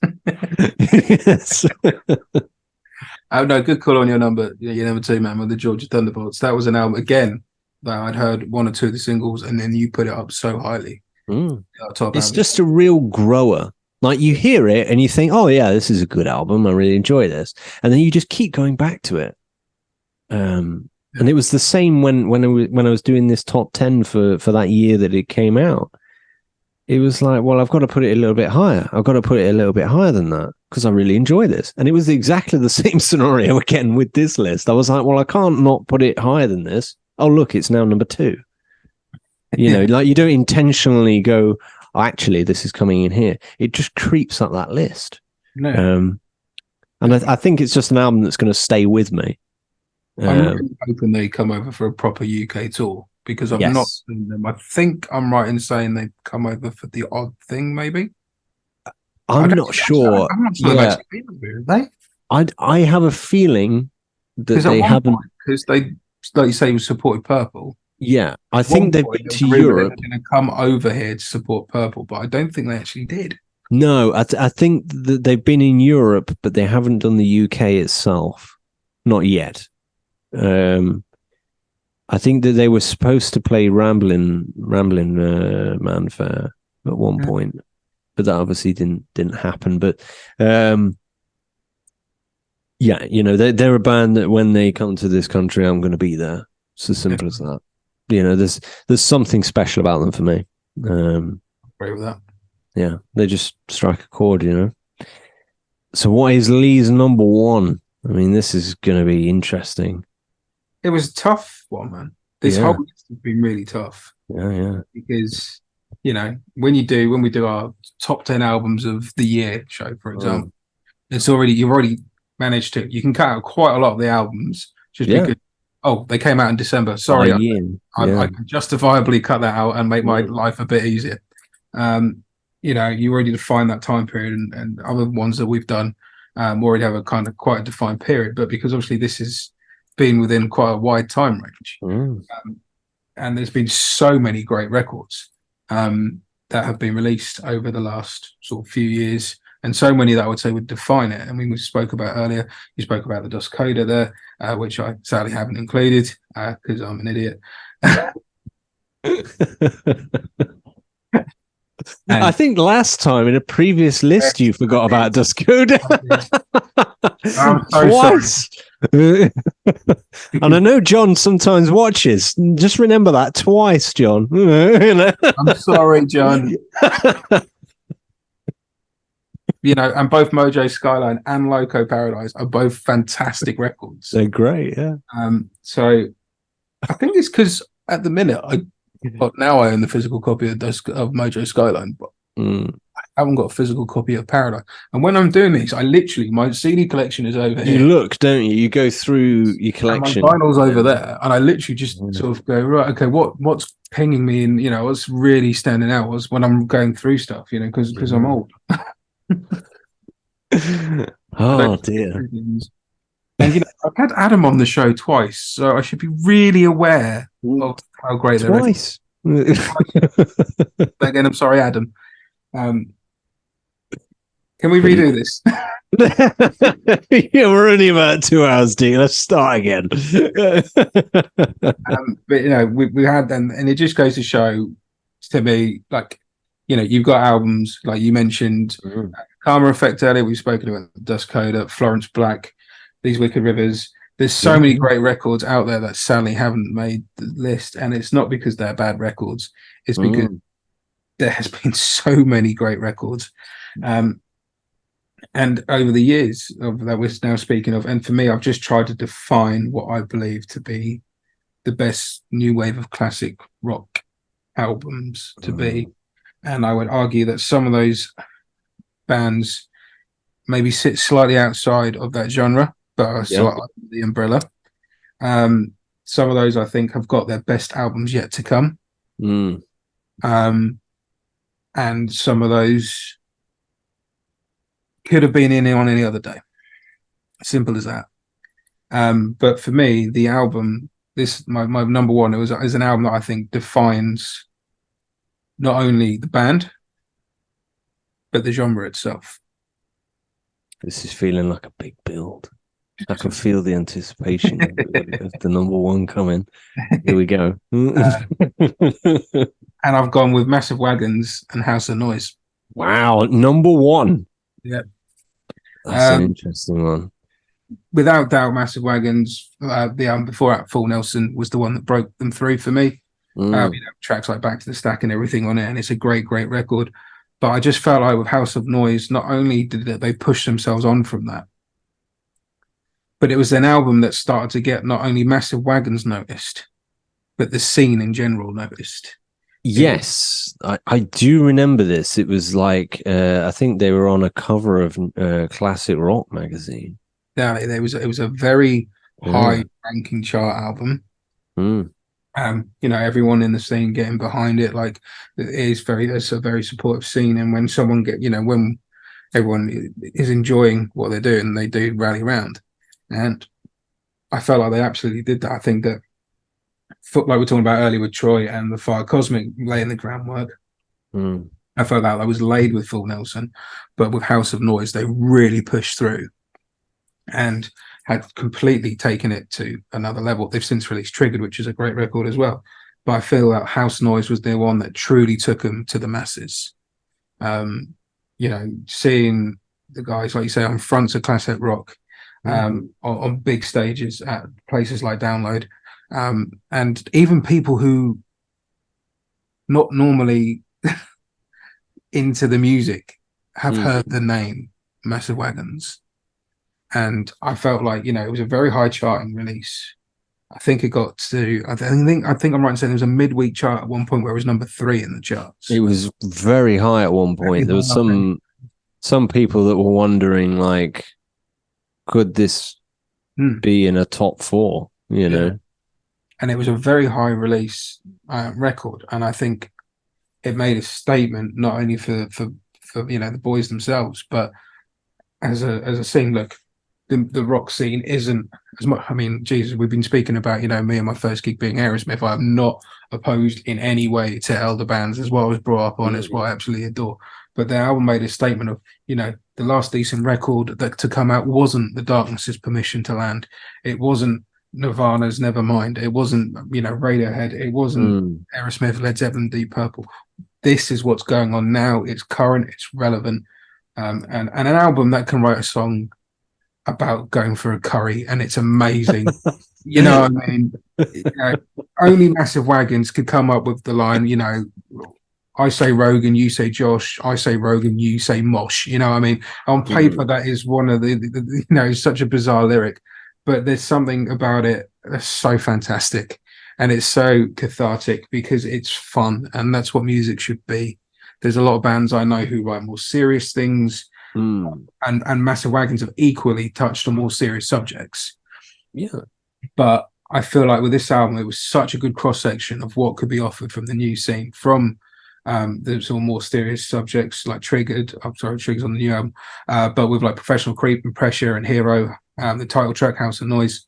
I felt like Banging in Your Stereo and In It Together was a complete call to arms for the scene, and I think that set the tempo for the album itself. Curry song, I say, it's just good fun, and I absolutely love it. And there's nothing more fun when you can see people bringing out all the takeaways that I mentioned lyrically, and you can see people go, "Oh yeah, you knew it too. Yeah, you knew it too." When you've got like the thousands upon thousands of people I sort of download singing away to In It Together, Banging in Your Stereo, and waiting for the new release songs that were coming through. I think Mass Wagons have defined themselves as at the top of the game. The new album Triggered is fantastic. I'm going to see him again in November in Norwich, and obviously I was fortunate enough to have them headline in 2019. And having met the guys and getting to know them a bit, they're great blokes, and couldn't have happened to a nicer group of lads, to be honest. And for that reason of it being a representation of not only taking themselves to the masses, as it were, but the scene to the masses, that's why it's my number one. Yeah, I mean, I can't argue with that choice. I mean, for me, they hit this thing of they're a fun band. They're what I'd perhaps class as kind of a party band in some regards, particularly with like stuff like House of Noise and stuff like that. And there's certainly a market for that, and there's a calling for that. I think even more so now after COVID, I think it's good to have that escape and that fun band, that you can enjoy and just have a good time with. I think they're kind of the first fun band since probably The Darkness. Yeah, a band that doesn't take themselves too seriously, that's aware of having a good time and having fun, and singing a song that perhaps seems a bit ridiculous, but unashamedly goes for it. And that's great. That offers something that nobody else does. No, exactly. Currently, and that I think is one of the reasons why they do stick out, because they are just that bit different, to anything else that's being offered. It's that quite British thing though as well, isn't it? Being that tongue in cheek and bit one would say, Monty Python and stuff like that, and a bit tongue in cheek and not taking yourself too seriously. And I think that why even if you're not into the rock scene, I think certain songs of Massive Wagons would appeal to anyone. Mm. And even when are approaching the more serious, like, the title, the first single of Triggered, "Fuck the Haters," an anti-bullying campaign song that they did, and Mm. absolutely bang on. And I think a lot of people got behind that again. And I just feel like they're the ones that album in particular was an album that really brung this scene, which was quite an underground scene because Mm. of the rising nature of bands within it. Um, that really did bring it to the massive and show it as a movement and not a Facebook group, which it isn't. It's not a Facebook group. It's the bands within it.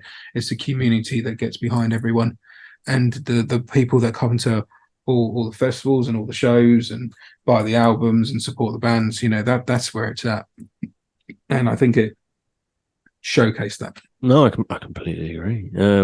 My number one, Oh, interesting. it's the serious moment where everybody's going like, "Who on earth is he going to pick?" Um, Again, this is an album that when this album first came out, I hadn't really listened to it that much. I'd heard little bits of it, and I thought, yeah, they're a decent band, but for one reason, I mean, there's loads of albums that come out in a year, but where you get an album and it just kind of slips under the radar and you don't really make much of it. And then Yeah, you come back to it a bit later and you think, how on earth did I not notice this album? yeah, And then you go and see this band live and you think, oh my God, like this band are another level and they're going to go on to something special. And I think we're already seeing that happen now. My number one, it perhaps might not be a typical new wave of classic rock choice, as we spoke about at the beginning of when you think of new wave of classic rock, you think perhaps, people that look like something from Led Zeppelin or something like that. But these guys, I think, will push on to something of another level. I think they'll be an arena band. It's Florence Black with Weight of the World. I mean, they've already played Hellfest. They've already in Germany. They've opened for other bands at arenas. Seeing them live, that made me really buy into them. they're a force. They're incredible live. Mm-hmm. Like they are something else. It was the same year that I saw Rival Sons for the first time, and I felt that they were, in terms of, they're very different, obviously, but in terms of me enjoying myself, they were jostling for position, and people know how much I enjoy Rival Sons. I just had a great time at this gig, and I went back and I heard the album again before the gig, and I was like, this is something else, this is special. And I think that they walk a line.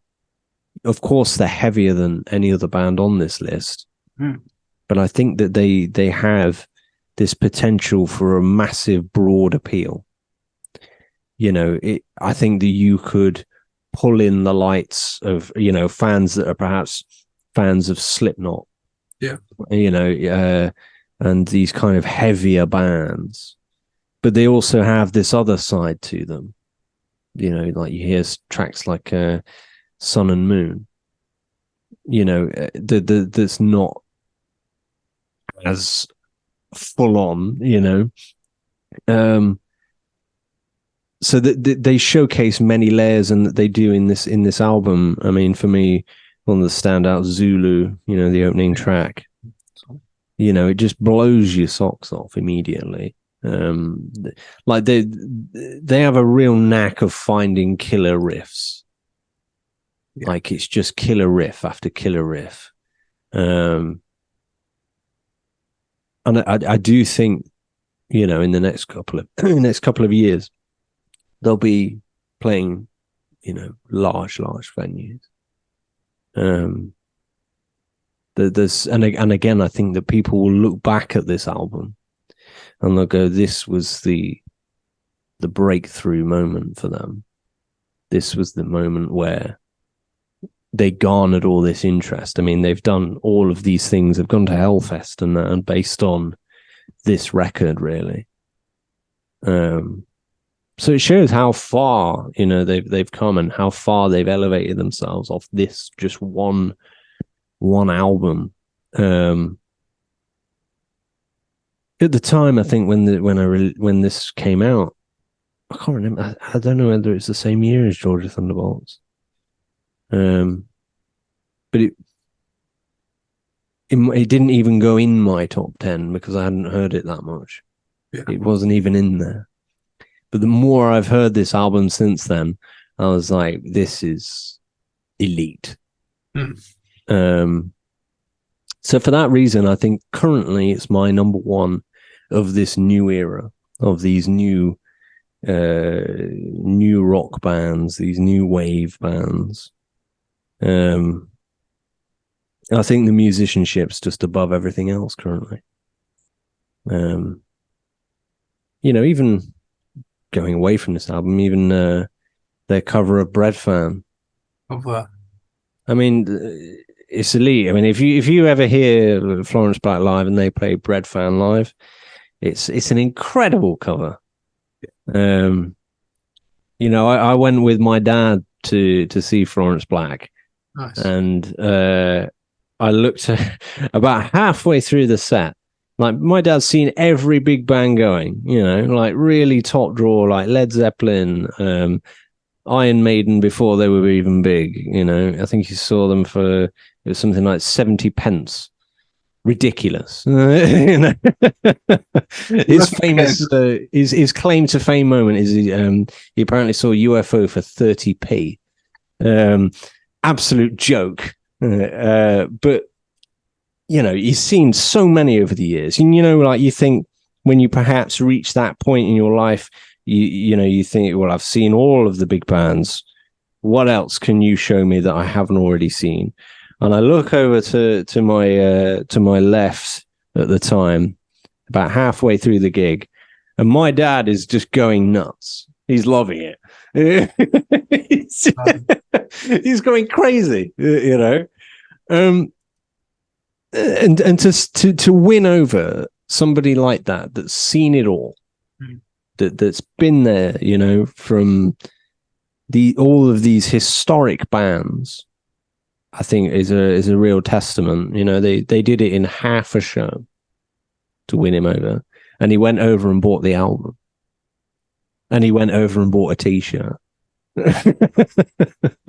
You know, he's a guy in his late 60s, you know, and you've immediately sold this guy. And then in the same breath, you've got over in the other corner, you've got a bunch of young lads, and they're really sold.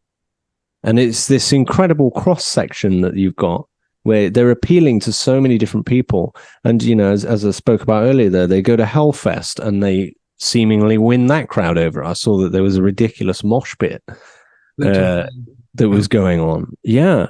And so I do feel that in the next couple of years, they're going to be like away somewhere. I think if they go to America, it's going to be dangerous. I think that they're going to explode. So yeah, for that reason, I have to put it at number one. That's a very good call, man. Really good call. You were going about your dad there. In 2021, I was fortunate enough to have the boys play at Just Push Play Festival. You know, all fantastic dudes. They played a storming set. Mentioned the Rocket Dolls there. The Rocket Dolls split up, and they had to. They ended up obviously pulling out, and I just reached out. It was the quickest, one of the quickest like sets I've ever confirmed with anyone. I messaged the boys and said, you know, unfortunately, Rocket Dolls having to pull out. We did speak about. We were at that point talking about for the following year. I need someone in the gap. Would you be up for doing this year? And it was with like about 6 to 8 weeks notice. And I was like, you know, I'm going to need someone good because the Rocket Dolls are great, and I'm going to need someone that's going to think it. And they're like, sure, here's our booking agent's details. Speak to him. That booking agent I knew because he was also dealing with Bad Touch, who I was had on already. So I emailed him and said, look, this is the scenario. I think it was about 15 minutes it was sorted. And every year my mum comes along to Just Push Play. Now, some people we were talking about my dad here earlier, who loved his rock music and his blues and his metal. You were just talking about your dad, who loves similar sort of stuff to my dad liked, and still obviously still enjoying his music. My mum is not a heavy metal fan. She's not a rock fan. She's not a blues fan. But obviously, because of the reasons behind Judge Push Play, with it being for my dad, and she comes every year. Every year she comes, bless her, and I love her for it. And there is always one band every year that she particularly, she sits and enjoys it on that kind of level. But there's always one band a year where she's like, actually, I really, really did like them. Yeah, really like them, and it's always the band I never think it's going to be. Always the band where I'm like, well, if there's any band on the bill, it'll probably no chance. Yeah, it won't be these guys. And I never, ever, in a million years, thought that year it would be Florence Black. Like the heaviest band on the billing. Yeah, literally the heaviest, probably with the exception of a local band this way called A Horse Called War that we had in the sort of early days, who are full on screaming thrash metal. Like full on hardcore metal. That they, of course, will always be the heaviest band that we've ever had at Just Push Play. But with the exception of them, Florence Black are probably the heaviest thing I've ever had on Just Push Play. And that was the band when I walked past my mum a few minutes later, where she was like, "I'm like, you all right, my mum?" She's like, yeah, I'm good. She went, "Tell you what, that last band, Ron, they were bloody brilliant, weren't they?" And I'm like, what? Really? Yeah. And they're just sound blokes as well. Absolutely amazing guys, and they're so down to earth. Like you say, I was fortunate enough to have them on a Just Push Play. They're a band, you see bands, they're a big part of my Just Push Play story. Any band that play Just Push Play is a big part of my Just Push Play story. I'm a small part of their story. I've had a few bands come from Just Push Play. Those bands have played thousands of gigs. And you keep it, I still love the band. The album's fantastic. And you see them now, and like you say, they're doing arenas in Europe. They're playing Hellfest. They're doing to tens of thousands of people. And you see them having the exact same reaction in those things as tiny venue. As they did in a 800 capacity theatre, or when I saw them in Cambridge supporting Hollister, a 400 cap theatre. I remember walking in, and it was Matt Mitchell and the Cold Hearts opened up. Then it was Florence Black, and then it was Hollister. And my mate Gary and Helen, they were both there. They'd seen Florence Black previously. I had not. I didn't know a single song, didn't know anything about them at that point. And Gary looks at me and he goes, "Have you heard these before?" And I went, "No." He went, "You're in for a treat." And then they came onto the stage and they took it away. And I immediately went straight thing. They had it wasn't an album as such, but basically they put all their EPs onto one disc at the time. And I went straight with the merch store, got that. And it was the closest thing I had an album until this was obviously released. And it's still something that I pick up and put on, as well as the album is those things. And I think that, you always think a band is going to, when they release their debut, it's a classic of making a greatest hits of the EPs, or they've done previously, which they kind of did with this, putting the EPs on one thing. There was no repeat songs from the EP to this. And the songs are amazing. And the new single Start Again is fantastic. I can't wait to hear what they're going to be releasing with this second record. And like I was saying, how, I feel that, Crows, Wagons, Mason Hill are the three in my 10 to define it. I think one point I would have put Revival Black up there as well with that second release we talk about, but I definitely think bands like the Karma Effect, like Florence Black, are the ones who are going to be taking it forward and going to be the ones to take it uppering to that next stage. And I think, like you rightly say there, mate, we're already seeing that with Florence Black. So that is a wicked already happening. It's already happening. It's already there. Yeah. I mean, it feels to me like, obviously, I mentioned them, my dad goes around and going, "Oh, I saw Iron Maiden for 70 pence. I saw UFO for 30p. And I feel that my equivalent in the next, 50 years will be, I saw Florence Black for 11 quid. Yeah. Because I think they'll be charging a lot more, going forward, And I think that'll be the next thing, when people will go, what, you saw them in a 400 cap venue? Yes. Because I think they'll be playing arenas. Without doubt. I can see them playing some, in the long future, I can see them being at Wembley. I can see them at festivals. Yeah. I think eventually they'll end up somewhere like Wembley. I really feel that they're going to be the next major band. Particularly from this scene, I think that they're going to be the one to not just go from large venues. I think they're going to be the arena band. So yeah, that's why I've had to put them in that top tier. And that obviously concludes our top 10 new wave of classic rock albums. And of course, for those that want to check out Just Push Play and want to go and see them, see all these great bands that are coming along, where can people get those tickets, Lee? So you can head over to justpushplayfestival.co.uk and click on the ticket page, and the 2 tickets are available there for both the Friday night, as I say, which is headlined by J Hutchinson, and then we've got Loz Campbell, Broken Soul and Rascade, and then the main day itself, as you say, headlined by Mason Hill, Ginger Wildheart, Scarlet Rebels, Troy Redfern, Sweet Crisis, Bastet, Dax and Roxanne, Vambo, Blue Nation, and Blue Feed. Yes, for those that get your tickets and go down, if you bump into Lee, let him know that you've seen it through here.